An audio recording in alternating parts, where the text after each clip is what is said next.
Please give an energetic and warm welcome to the one and only Dr. Vivek Bindra.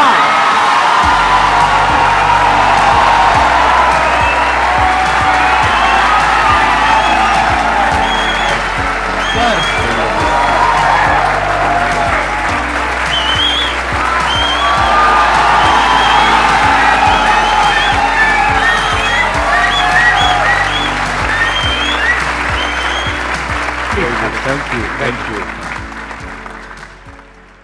Privilege and honor to be with the legend himself, अरे sir Sandeep Maheshwari.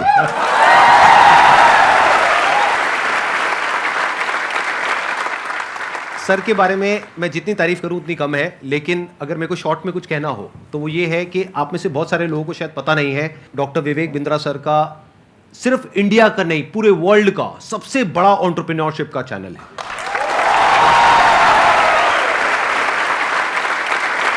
एक बात मैं आपको बताना चाहूंगा इससे पहले कि ऑडियंस आपसे इंटरेक्ट करे। आज से कुछ साल पहले आपने एक स्टेडियम में एक सेमिनार किया था जिसमें आपने मेरे बारे में कुछ कहा था। तभी मेरा मन हुआ था, मैंने कहा एक बार साथ में स्टेज पर आकर के हम कुछ धमाका करेंगे। आज फाइनली वो दिन आ गया है। हमारे कमेंट्स में भरा पड़ा था कि डॉक्टर विवेक बिंद्रा सर कब आएंगे कब आएंगे कब आएंगे। मैंने कहा भाई आएंगे आएंगे। और हमारे कमेंट्स में भी भरा पड़ा था, आप संदीप माहेश्वरी जी के इवेंट में कब जाएंगे कब जाएंगे। आपका ये जो लुक है थोड़ा सा डिफरेंट है जो आपकी वीडियोस में होता है ज़्यादातर उससे। वो एक्चुअली मेरी मजबूरी है, क्योंकि मेरा साइज पहले डबल एक्सेल था, फिर एक्सेल हुआ, फिर एल हुआ, तो इतनी जल्दी जल्दी सूट्स नहीं बदल रहे थे।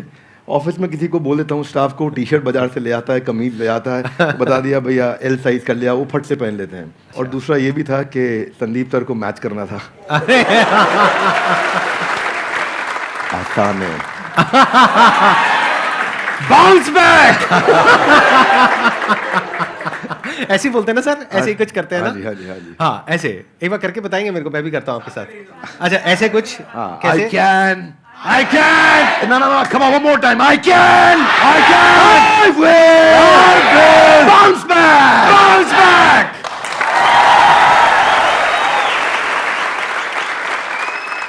एंटरप्रेन्योरशिप की इनको बहुत अच्छी नॉलेज है। तो अगर आज का टॉपिक हम एंटरप्रेन्योरशिप रखें तो कैसा लग रहा है आइडिया? कितने एग्री करते हैं इस टॉपिक से? सर आप क्या कहते हैं? अरे वाह बहुत बढ़िया हो गया। मेरे को यही था कि सर एग्री कर जाएं, बस फिर बढ़िया हो जाएगा काम। तो एंटरप्रेन्योरशिप आज का हमारा टॉपिक है। तो जो भी आप क्वेश्चंस पूछने वाले हैं वो एंटरप्रेन्योरशिप से रिलेटेड होंगे, बिजनेस से रिलेटेड होंगे, चाहे आप कोई बिजनेस करने वाले हैं चाहे कर रहे हैं। और उसमें बीच बीच में थोड़ा बहुत मैं भी ऐड कर सकता हूं अपने एक्सपीरियंस के बेस पे। मैं आगे चलने से पहले एक बात कहना हाँ जी चाहता प्लीज हूं प्लीज आपके बारे में। हो सके तो इसको रिकॉर्डिंग में डालिएगा भी, क्योंकि ये संदीप जी की एक तकलीफ है जिसको मैं समझता हूँ, जिसको सब नहीं समझते। ज़्यादातर लोग क्या सोचते हैं कि संदीप सर फ्री सेशन करते हैं, मालूम है आपको? और ये सच्चाई है, और ये इतना मालूम है सबको। कुछ लोग ये भी समझते हैं कि वो यूट्यूब पे ऐड नहीं लगाते, यस और नो? पर एक्चुअली ना ये सच्चाई नहीं है। केवल संदीप जी का अपना बिजनेस भी बहुत हैम्पर होता है। इनकम जो जनरेट हो सकती थी, पोटेंशियल इनकम जो जनरेट हो सकती थी इनके अपने बिजनेस से, वो उसके ऊपर कितना बड़ा इम्पैक्ट है कि इनकी इतनी बड़ी मजबूरी हो गई है कि ये अपने बिजनेस की कहीं बात ही नहीं कर पा रहे। आई will respect you for not doing ads, for doing free programs, for helping so many people.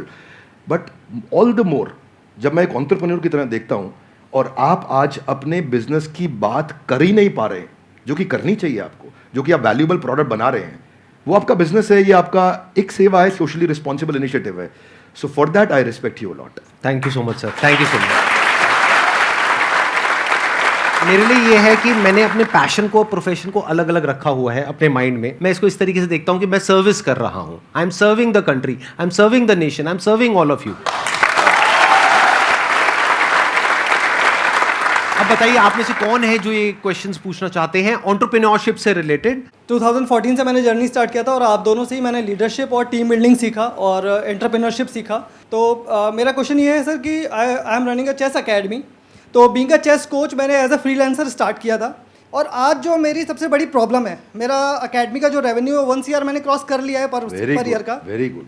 But thank you sir. But problem ये आ रही है कि मैं उसको 5 CR या 10 CR नहीं ले जा पा रहा हूँ, क्योंकि हर 2 साल में जो मैं टीम बिल्ड करता हूँ, 8-10 लोगों की या 20-25 लोगों की भी टीम मेरी 2019 में थी, वो मुझे छोड़ देते हैं। तो कहाँ गैप आ रहा है वो मैं नहीं समझ पा रहा, और काफ़ी टाइम से मैं ये सवाल पूछना चाह रहा था। वेरी क्विक आंसर, क्रिटिकल को रिपीटेबल में कन्वर्ट करना है, क्योंकि आप जो काम कर रहे हैं उसमें क्रिटिकल स्किल सिखा देते हैं अपनी टीम को और वो रिपीटेबल नहीं हो पाता, फिर वो आपसे अलग हो जाता है। दूसरी चीज, आपको एक काम बहुत जरूरी है यहाँ पे कि बड़ी मशीन का छोटा हिस्सा वर्सेस छोटी मशीन का बड़ा हिस्सा। आप क्या कर रहे हैं, आप छोटी मशीन का बड़ा हिस्सा उन्हें बना देते हैं तो वो आपसे इंडिपेंडेंट हो जाते हैं, उनको बड़ी मशीन का छोटा हिस्सा बनाइए। इसमें दो बातें हैं, ध्यान रखना, मैं समझाता हूं आपको। जैसे गाड़ी बनती है, गाड़ी बनने में एक आदमी स्टीयरिंग फिट करता है, टायर फिट करता है, बम्पर फिट करता है, गियर फिट करता है, क्लच प्लेट लगाता है, एक दरवाजा लगाता है, एक विंड स्क्रीन लगाता है। वो सब क्या है, बड़ी मशीन के छोटे हिस्से हैं। वो अपने आप गाड़ी नहीं बना सकते, वो पूरी गाड़ी नहीं बना पाएगा, उसको एक हिस्सा आता है। तो एक हिस्से पे काम कराइए उस टीम से। अगर वो बड़ा हो रहा है और वो छोटी मशीन का बड़ा हिस्सा बन रहा है और उसको पूरी गाड़ी बनानी आ गई है अब, तो फिर वो आपके एम्प्लॉय बनने के लिए नहीं है, अब आप उसको पार्टनर बनाइए तो आपको छोड़ के नहीं जाएगा। और आप उसके साथ एक्सपेंशन में रेवेन्यू शेयरिंग करिए, ईसॉप दीजिए, कंपनी में हिस्सेदारी दीजिए, आप उसको बिजनेस के प्रॉफिट्स में हिस्सा दीजिए, रेवेन्यू का हेयर कट दीजिए, बिजनेस स्ट्रक्चर कर लीजिए उसके साथ, तो वो आपके साथ टिका रहेगा। अभी वो क्यों टिका है, क्योंकि उसको लगता है मैं तनख्वाह पे नहीं, मैं तो अपने आप कमा सकता हूं। तो ये दूसरी चीज़ है। दो बातें हैं, एक पहला, क्रिटिकल को रिपीटेबल आप टेक्नोलॉजी से बनाइए। मैं मुंबई में एक आइसक्रीम वाला है, वो पिछले 150 साल से आइसक्रीम बनाता है, खिलाता है, और वो बड़ा फेमस है। दुनिया भर में लोग उसकी आइसक्रीम लेकर के जाते हैं, उसका मिल्क शेक लेके जाते हैं, वो ड्राई आइस में पैक करके देता है, डब्बे में सील करके देता है। और मैं भी देखा, बड़ा अच्छा लगा मुझे देख करके, लेकिन तो बड़ा बड़ा लिखा है कि हमारी देश में कोई दूसरी ब्रांच नहीं है। तो मैं सोचता हूँ भाई तेरा कितना दुर्भाग्य है कि तू 150 साल में दूसरी ब्रांच नहीं बना पाया, क्योंकि वो क्रिटिकल को रिपीटेबल नहीं कर पा रहा है। तो आप क्रिटिकल को रिपीटेबल करने के लिए टेक्नोलॉजी बिल्ड करिए, तो फिर आप उसको स्केल कर पाएंगे, वो आपका पहला आंसर। और दूसरा, मैन पावर रिटेन कर पाएंगे, क्योंकि आप उन पर डिपेंडेंट नहीं है, वो दूसरा आंसर। तो दोनों चीजें कवर की। धन्यवाद। तो यहाँ पे मैं भी थोड़ा सा अपना पर्सपेक्टिव ऐड ऑन करता हूँ सर, कि अभी जो सर ने बात बोली बिल्कुल परफेक्ट है कि ये दो तरीके हैं जो सर ने बताया। एक मेरे भी पर्सपेक्टिव से अगर आप देखेंगे तो आपको दो चीज़ों का ध्यान रखना पड़ेगा। एक, या तो कोई ऐसा ब्रांड बना लीजिए अपना कि वहाँ पे इतना बड़ा एंट्री बैरियर आ जाए कि लोग ये कहें कि हमको चेस नहीं सीखना है, क्योंकि चेस सिखाने वाले तो बहुत लोग हो सकते हैं, वो कहें कि हमको तो इससे चेस सीखना है। जैसे पानी की बोतल का अगर एग्जांपल लिया जाए, तो पानी की बोतल्स तो बहुत हैं, लेकिन जो ब्रांडेड पानी की बोतल है, और वो भी पानी की बोतल के नाम से जो सबसे पहला नाम हमारे माइंड में ब्रांड आता है, वो मुझे बोलने की जरूरत नहीं है, आप लोगों को पता है क्या आता है। पानी के साथ में सिनोनिमस कौन सा ब्रांड है, तो आदमी कहे कि मेरे को तो ये चाहिए, वो नहीं है तो कुछ और चाहिए। तो या तो आप अपना ब्रांड बनाइए, या फिर आप कहते हो कि नहीं मेरे पास में इतना मार्केटिंग बजट नहीं है, या वो वेवलेंथ नहीं है कि मैं अपना खुद का एक ब्रांड बना सकूं जिसकी वजह से एक एंट्री बैरियर क्रिएट हो, तो दूसरा ऑप्शन ये है कि आप एफिलिएट मॉडल पे चले जाइए, सीखो, सिखाओ, उस पर हमारी रेवेन्यू शेयरिंग होगी, वो पहले से एग्रीमेंट कर लो। ये दो तरह के बिजनेस मॉडल्स हैं जो अभी एकदम से मेरे माइंड में आ रहे हैं। इसके अलावा और भी बहुत सारे ऑप्शंस हो सकते हैं। सर बिजनेस से रिलेटेड मेरा एक क्वेश्चन था। Actually 0 to 5 years old kit बनाई है हम लोगों ने, लर्निंग किट है। एक्चुअली प्रॉब्लम ये आ रही है कि हमारी जो सोसाइटी है वहाँ पे हम लोग वो चीज़ लोगों को समझा रहे हैं, बता रहे हैं, पर वो एक्सेप्ट नहीं कर पा रहे उस चीज़ को। बेसिकली एकेडमिक के जो एजुकेशन की इंडस्ट्री है, इसके अंदर ये बिल्कुल ही अलग है, नया है, और मुझे नहीं लगता कि कोई कॉम्पिटिटर है अभी इंडिया के अंदर इस चीज़ के लिए। तो इस चीज़ पे मेरा ये था कि मैं लोगों को कैसे समझा पाऊँ उस चीज़ को लेके। आपके क्वेश्चन में ना फंडामेंटल आपके थॉट प्रोसेस में 3-4 फ्लॉज हैं, वो समझिए ध्यान से। जी। पहला चीज, आपने बोला प्रोडक्ट नया है, अच्छा है, इसका कोई कंपटीशन नहीं है। ये मेरे लिए कोई रेलेवेंस की बात नहीं है। आपके प्रोडक्ट नया है, अच्छा है, कोई कंपटीशन नहीं, इससे फर्क नहीं पड़ता है। फर्क किससे पड़ता है? आपने बोला मैं पेरेंट को बहुत समझाता हूं लेकिन वो एक्सेप्ट नहीं कर रहे। सेल्स का पहला रूल है कि आपको समझाना नहीं है कुछ भी। सेल्स का पहला रूल है कि कैप्चर द इनकन्वीनियंस। इसको ऐसे समझते हैं, जरा हाथ आगे लाइए, बोलिए कैप्चर द इनकन्वीनियंस। हाँ, थोड़ा ऐसा एक्टिंग करो, इनकन्वीनियंस। जिस दिन आपने इनकन्वीनियंस, देखो पेरेंट परेशान कहां हो रहा है, देखो उसकी सबसे बड़ी तकलीफ क्या है। आपको पता है बच्चा जब नीचे बेड से रोल करते करते गिर जाता है, छोटा बच्चा 9 महीने का, 1 साल का, 1.25 साल का, रोल करते करते गिर जाता है, तो बच्चे को बहुत दर्द होता है, यस नो? राइट। लेकिन बच्चे से ज्यादा दर्द उस समय माँ और बाप को हो रहा होता है। इतना तकलीफ होता है, गिर गया मेरा बच्चा, गिर गया मेरा बच्चा, वो इनकन्वीनियंस है। तो फिर क्या निकल कर गया? बच्चे के बॉडी कवर्स आ गए, उसके हेड सपोर्ट्स आ गए कि वो नीचे गिर भी जाए तो उसको चोट ना लगे। वो क्या इनकन्वीनियंस कैप्चर करी। दूसरा चीज, जब आप ये करोगे, उसका नाइस एनालिसिस करोगे, उनका नीड, इंटरेस्ट, कंसर्न, एक्सपेक्टेशन, तो आपको बेचना नहीं पड़ेगा, वो अपने आप लेगा। ये आपके प्रोडक्ट का एमवीपी होता है कि आपको बेचे बिना लोग कस्टमर के लिए प्रीपे करने को तैयार हो जाएं, या एडवांस देने को तैयार हो जाएं, या कैश पेमेंट देने को तैयार हो जाएं, या प्रोडक्ट बनाते वक्त आपको लेटर ऑफ इंटेंट दे दें, या बोले कि मेरा बड़ा स्ट्रॉन्ग इच्छा है कि मैं लूंगा, कम से कम इतना बोल दें। अगर इतना भी नहीं कर रहे तो इसका मतलब जो आप प्रोडक्ट लेकर के जा रहे हो वो प्रोडक्ट उनके काम का नहीं है. So don't create a product, solve a problem that they have and problem should be unsolved. Now इसका रूल क्या है, जरा हाथ आगे लाइए, हाथ आगे लाइए everybody, both the hands out, हाथ आगे लाइए. पहला कस्टमर की बर्निंग प्रॉब्लम, क्या?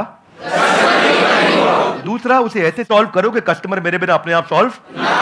जब आपने ये किया तो आपको ऑर्गेनिक मोनोपोली मिलेगी, आपको लोग पैसा एडवांस में देंगे और फिर आपका जो स्क्रिप्ट होगा सेल्स का वो उनकी उस अनसॉल्व प्रॉब्लम के अराउंड होगा. देखो कस्टमर सिग्नल देता है और अच्छा ब्रांड उसका प्रोडक्ट बना देता है. आपको बातचीत के दौरान कस्टमर ने सिग्नल दिए होंगे मैं इसलिए नहीं दे रहा, मैं इसलिए नहीं दे रहा, मैं इसलिए नहीं दे रहा. वो जर्नी में घुसो और ढूंढो और उसको कैप्चर करो और फिर वहां से आप प्रोडक्ट बनाओगे. इसके सैकड़ों एग्जांपल्स हैं. आप कहते जाएंगे मैं देते जाऊंगा, देते पूरा. अब हमारे लिए क्या, हमारे लिए तो ये रोज का काम है. और अब तक मैं सैकड़ों हजारों बिजनेस देख चुका हूं जिनको मैं लॉस मेकिंग से प्रॉफिट मेकिंग बनाया. पर हम फंडामेंटल पहली चीज यही है कि आप ये देखो कि अनसॉल्व प्रॉब्लम, जो कि प्रॉब्लम नहीं होनी चाहिए, बर्निंग प्रॉब्लम होनी चाहिए, समस्या नहीं होनी चाहिए, ज्वलंत समस्या होनी चाहिए, और वहां से आप इंपैक्ट क्रिएट कर सकते हो.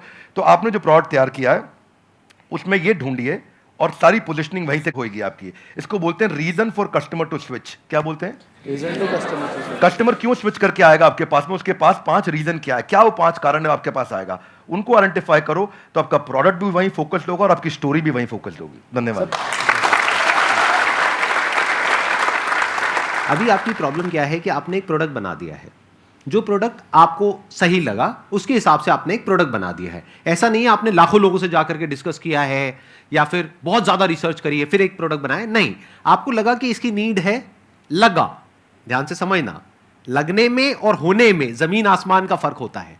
मुझे भी लग सकता है कि मेरे इस प्रोडक्ट की नीड है, सभी को लगता है. इसको बोलते हैं प्रोडक्ट मार्केट फिट. यानी कि जो 60% से ज्यादा बिजनेसेस फेल हो जाते हैं, statistically it is proven across the globe, उसके पीछे सबसे बड़ा रीजन होता है प्रोडक्ट मार्केट फिट नहीं मिल पाता है उनको. कि मतलब मार्केट को कुछ और चाहिए, प्रोडक्ट आपका कुछ और है. और यही आपकी प्रॉब्लम है. आप कह रहे हो मैंने प्रोडक्ट तो बना लिया लेकिन वो बिक नहीं रहा है. तो हो क्या रहा है, ध्यान से आप समझने की कोशिश करना. एक होता है पुश, एक होता है पुल. कि आपको पुश करना पड़ रहा है अपने प्रोडक्ट को, लेकिन फिर भी सामने वाला रेजिस्टेंट है. वो कह रहा है हाँ ठीक है सोच के बताऊंगा. तो अभी वो बर्निंग नीड नहीं है, जो भी सर ने वर्ड यूज किया. तो वो जो बर्निंग नीड होती है ना, तो आपको पुश नहीं करना पड़ता है, वहां पे पुल अप्रोच काम आती है. मतलब कस्टमर खुद आपके पास में आता है, जैसे ही उसके पास में इंफॉर्मेशन पहुंचती है तो वहां पे सिर्फ एक काम रह जाता है, किसी तरीके से उस इंफॉर्मेशन को पहुंचाना. तो वो इंफॉर्मेशन भी जब आप उस तक पहुंचा रहे हो तो वो भी एक तरह से हेल्प हो गई उस कस्टमर की. फॉर एग्जाम्पल, आपके पीठ में दर्द है, आपके गर्दन में दर्द है, उसका आपने बहुत कोशिश कर लिया सोल्यूशन निकालने का, 2 साल हो गए, 4 साल हो गए, कोई सोल्यूशन नहीं निकला. मेरे पास में उसका सोल्यूशन है कि 4 दिन में वो प्रॉब्लम सॉल्व हो सकती है, और एक्चुअल में हो सकती है. अगर वो इंफॉर्मेशन आप तक पहुंचती है तो क्या मैं आपको यूज कर रहा हूं अपने प्रॉफिट के लिए या आपकी हेल्प कर रहा हूं? ये अप्रोच होनी चाहिए.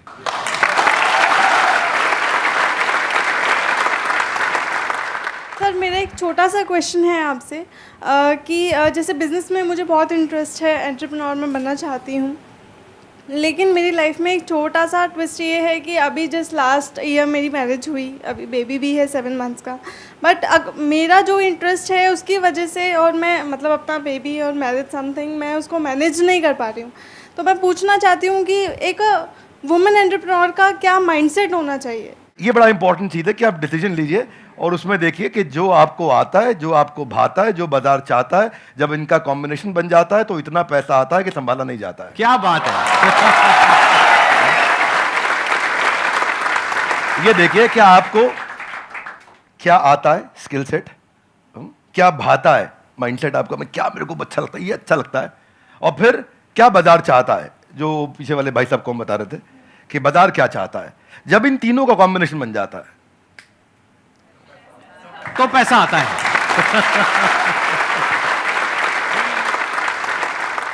सर आज आप दोनों को एक साथ देखकर बहुत खुशी हो रही है. मुझे भी हो रही है बहुत खुशी. मुझे भी हो रही है. सर बिजनेस को ग्रो करने के लिए कुछ प्लेटफॉर्म्स सजेस्ट आप करना चाहें जिससे मैं वहाँ पे बता सकूँ कि हाँ मेरा ये बिजनेस है. आप बात कर रहे हैं कि मैं माल को बेचूं कैसे. जी जी. तो देखिए उसका आंसर संदीप सर ने थोड़ी देर पहले समझा दिया है. पहले आपको ये सोचना है कि मैं माल को बनाऊं कैसे. सर के आंसर को मैं एक्सटेंड कर रहा हूं. प्रोडक्ट मार्केट फिट ठीक करो. बेचने के लिए फेसबुक भी है, यूट्यूब भी है, कंटेंट मार्केटिंग करो, बढ़िया कंटेंट बनाना सीखो, कंटेंट की बातचीत करो. अभी सर के प्लेटफॉर्म पे जेंटलमैन आए थे, एमबीए चाय वाला, वो क्या बढ़िया कंटेंट प्रेन्योर है, ऐसा बोलते हैं फट फट फट फट फट फट इतना स्पीड से बोलते हैं, आ करके उनकी कंटेंट को लोग सुनते हैं. अब प्रश्न आपका ये था कि मैं कहां पे जाके प्रमोट करूं. आप सब प्रमोट करने के लिए जहाँ पे जनता है वहाँ पहुँच जाइए। सोशल मीडिया के जिस चैनल पे आपकी ऑडियंस है वहाँ चले जाइए। सब जगह पे नहीं जाते हैं, किसी को ट्विटर पे काम आएगा, किसी को फेसबुक पे और किसी को यूट्यूब पे। आप ढूंढ लीजिए कहाँ है और फिर वहाँ जा करके 5 चीज़ों का ध्यान दीजिए। जो कंटेंट डालेंगे वो अनयूजुअल यूजफुल इंफॉर्मेशन होगी तो लोग शेयर करेंगे, आपको वायरलिटी मिलेगी। दूसरा चीज़, क्या आप उसमें अनएक्सपेक्टेड डिलाइटफुल सरप्राइज दे सकते हो कि सामने वाला देखे और बोले अरे वाह। जरा जोर से बोलिए ऐसे नहीं, थोड़ी आंखें बड़ी करो, मुंह खोलो, हैरान हो जाओ। अगर कस्टमर ने बोला अरे वाह तो आपका कंटेंट शेयर होएगा। क्या होएगा? अगर आपका कंटेंट शेयर हुआ तो लोग आपके प्रोडक्ट के बारे में पता चलेगा, आपके पास आएंगे। तीसरी चीज, ऐसा जरूर ध्यान रखना कि शेयर करने में उसकी इज्जत बढ़ती हो। चौथा पॉइंट बड़ा इंपॉर्टेंट है कि जो करंट इस समय टॉपिक्स चल रहे हैं, कुछ इस समय नेशनल सेलिब्रेशन चल रहा है जहां पे सब लोग जुड़े हैं, जो कि कम्युनिटी के साथ जुड़ा हुआ है, उसके बारे में अगर आप कंटेंट डालेंगे तो शेयरेबिलिटी बढ़ती है। तो जब आप कंटेंट मार्केटिंग करेंगे, ये चीपेस्ट तरीका है आपको ट्रैफिक जनरेट करने का और इसमें कोई पैसा नहीं लगता, थोड़ी सी इंटेलिजेंस लगती है। उस इंटेलिजेंस का इस्तेमाल करिए, आपका प्रोडक्ट मार्केट में पहुंचेगा। लेकिन पहले संदीप सर की बात मान लीजिए, प्रोडक्ट मार्केट फिट होना चाहिए। वो फिट होगा तो बात बनेगी।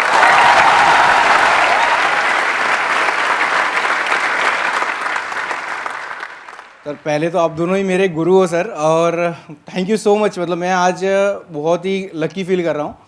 और मैं आप दोनों से एक ही सवाल है, आप दोनों ने भी एक यूट्यूब से ही जर्नी शुरू करी थी। अगर और भी डॉक्टर विवेक बिंद्रा और संदीप महेश्वरी हमारे देश को चाहिए और वो कैसे बनेंगे, वो मेरा क्वेश्चन है सर। मुझे लगता है इसका आंसर संदीप सर को देना चाहिए। अरे सर, दोनों से सर। हाँ, आप कहते हैं तो मैं ही आंसर देता हूँ। इसके लिए सबसे जो ज़रूरी चीज़ होती है ना, वो होती है हमारे अंदर एक आग होनी चाहिए। नंबर 1, ये आपको कॉमन नज़र आएगी हमारे दोनों के अंदर। अगर कोई इंसान हमको देख करके इंस्पायर हो करके कुछ कर रहा है तब तो ठीक है, बट हमको देख करके बस एक्साइटेड हो रहा है और कह रहा है कि मैं करूँगा, तो there is a strong possibility वो कुछ दिन में छोड़ देगा। क्योंकि बहुत अप्स एंड डाउन्स आते हैं। मेरी लाइफ में बहुत अप्स एंड डाउन्स आए हैं, इनकी लाइफ में भी आए होंगे। यूट्यूब पे भी मुझे 10 साल हो गए हैं। आई थिंक आपको भी 10 साल नियर अबाउट हो गए, ज़्यादा हो गए हैं। 2014 में शुरू किया था मैंने। इनको 8 साल हो गए, मेरे को 10 साल हो गए। तो आई एम श्योर आपने भी बहुत सारे अप्स एंड डाउन्स देखे होंगे अपने इस यूट्यूब के करियर में। बहुत तरह का आपने ट्रांजिशन किया। शुरू में आई थिंक आप इंग्लिश की वीडियोस बनाते थे, फिर धीरे धीरे आप हिंदी पे आए, तब जा करके कहीं पे एक सक्सेस मिली इनको भी और मेरे को भी। और आज भी हम इनोवेट कर रहे हैं कॉन्स्टेंटली। मैं भी कर रहा हूँ, ये भी कर रहे हैं, क्योंकि अगर नहीं करेंगे तो वो बोरिंग हो जाएगा, मोनोटोनस हो जाएगा। तो होता क्या है कि हर इंसान को अब तो चाहिए, मतलब उनको मेरे जैसा, इनके जैसा बनना तो है, उनको 2 करोड़ सब्सक्राइबर्स तो चाहिए, लेकिन उसके लिए जो डाउन्स होते हैं वो नहीं चाहिए किसी को भी। मतलब कि जब ये जो सेमिनार हॉल अभी पूरा भरा हुआ दिख रहा है ना, पीछे तक बैठने की जगह नहीं है। There was a point in time in my this YouTube career when I started, जब मैं फ्री सेशंस करता था, अपने छोटे से ऑफिस से शुरू किया था। 100 लोग रजिस्टर करते थे सेशन के लिए, उसमें से मुश्किल से 10-15 लोग आते थे, बाकी चेयर्स पीछे खाली पड़ी है। सोचो मोटिवेशन क्या होगा। मतलब आप तो बड़े अच्छे से समझते हैं सर, पब्लिक स्पीकिंग आपने करी है, कि हम स्टेज पे चले गए, मैं जा करके यहाँ पे खड़ा हुआ हूँ और यहाँ पे जा करके देख रहा हूँ पीछे सारी खाली चेयर्स, और उसमें से भी कई बार क्या होता था कि कुछ लोग पीछे जा करके बैठ जाते थे, उनको आगे बुलाना पड़ता था। मतलब सोचो ना प्रॉब्लम कितनी बड़ी है, क्योंकि अब मैं कुछ भी बोलूंगा तो उनको आगे खाली चेयर्स दिखेंगी। अब अगर वो आगे बैठे हैं तो उनको पीछे नहीं दिख रही खाली चेयर्स, मुझे दिख रही है। तो मुझे उस वक्त भी अपना 100% देना है। यानी कि जब प्रॉब्लम है लाइफ में, जब कुछ भी वैसा नहीं हो रहा है जैसा आप चाहते हो, तब भी अगर आप अपना 100% दे सकते हो तो आप हमारे जैसा या और जो हमारे जैसे लोग हैं उनके जैसे बन सकते हो।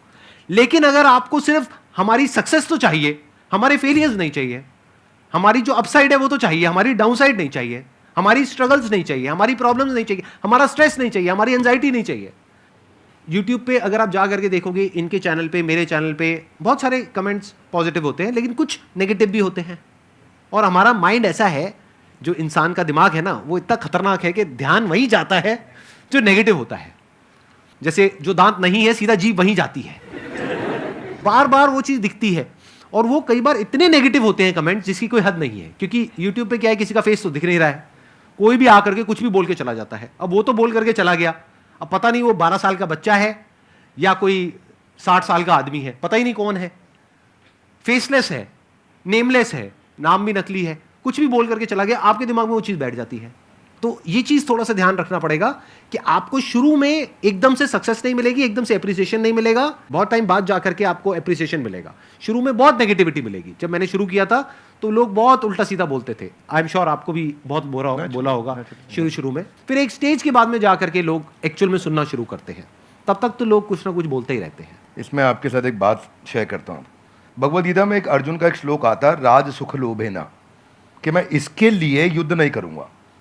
कोई भी काम शुरू करने से पहले अपना वाई डिफाइन करो, मैं कर क्यों रहा हूं, व्हाट नहीं, क्या कर रहा हूं नहीं। अभी क्या मैं इनके कारण कर रहा हूं, ये ऐसे हैं संदीप सर, मेरे को संदीप सर बनना है, क्यों बनना है, पर्पज आ गया ना, इधर आग लगेगी। सर ने कहां से शुरू किया आंसर, आग होनी चाहिए। आग कैसे आएगी, कारण चाहिए पहले, क्यों कर रहा है भाई। जिन ऑर्गेनाइजेशंस ने, जिन एम्प्लॉयज ने, जिन लीडर्स ने वाई सॉल्व किया है, उनकी कंपनी के सारे एम्प्लॉयज ने, उनकी पूरी कम्युनिटी ने उसका हाउ और व्हाट अपने आप अचीव कर लिया है। ये कैसे करना है, क्या करना है, मुश्किल नहीं है, ये क्यों करना है। आग सीने में चाहिए, पीछे नहीं चाहिए। पीछे लगाएगा तो जल जाएगा, सीने में लगाएगा तो इतिहास रच देगा।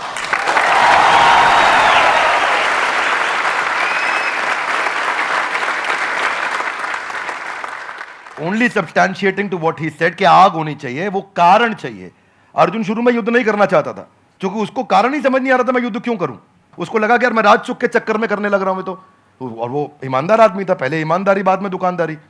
तो वो उसने कहा कि भाई ये तो मैं करूंगा ही नहीं, ये तो गड़बड़ हो गया। फिर कृष्ण ने बाद में चर्चा करी, राज चुक लोभेना नहीं है, there are principles why we are doing it and what we are doing. तो कृष्ण ने भगवद गीता में पूरा वाई क्लियर किया, पर्पस क्लियर किया। जिस दिन कारण समझ में आ गया ना, उसके बाद वो आग लगाएगा, फिर भागेगा। पर उसके बाद सर्कमस्टेंशियल नहीं होगा, सब्सटेंशियल होगा। सर्कमस्टेंशियल कौन है, जब अच्छा कमेंट आया अरे अरे मजा आया, जब बुरा कमेंट आया अरे ये क्या हो गया, ये सर्कमस्टेंशियल है। सब्सटेंशियल है, आजू बाजू कुछ भी हो, परिस्थिति कुछ भी हो, मनस्थिति नहीं बदलेगी अपनी, अपन वैसे के वैसे रहेंगे, वही स्पीड रहेगी, वही बना रहेगा, वो चलता रहेगा। क्यों चल रहा है वो आप समझना है, आपको सेल्फ स्टार्ट बनना है कि पुश स्टार्ट बनना है। सेल्फ स्टार्ट बनना है। सेल्फ स्टार्ट कैसे बनेंगे, ऐसे ही बनेगा जब आदमी अंदर उसके सेल्फ में जो जहां से आंसर शुरू किया है वो फायर है। वो फायर बड़ा इंपॉर्टेंट है। इसीलिए यूट्यूबर क्यों बनना है, ये बता पहले, क्यों बनना है। बहुत बार पूछना पड़ेगा अपने, मैं क्यों कर रहा हूं, मैं क्यों कर रहा हूं, मेरा पर्पस क्या है, क्यों बनना है, वो कर दो तो फिर अब आगे इसके बाद। एक्सीलेंट पॉइंट, बहुत बढ़िया जी। Thank you so much for coming. Thank you so much for taking out time. It means a lot to me and to everybody here. जो लोग वीडियो में देख रहे हैं उनको तो I am sure मजा ही आ जाएगा. And I am very happy. I am sure you are also very happy. Thank you so much, sir. Thank you sir, I'm happy too. Thank you very much. बहुत बहुत धन्यवाद. Thank you so much. Thank you.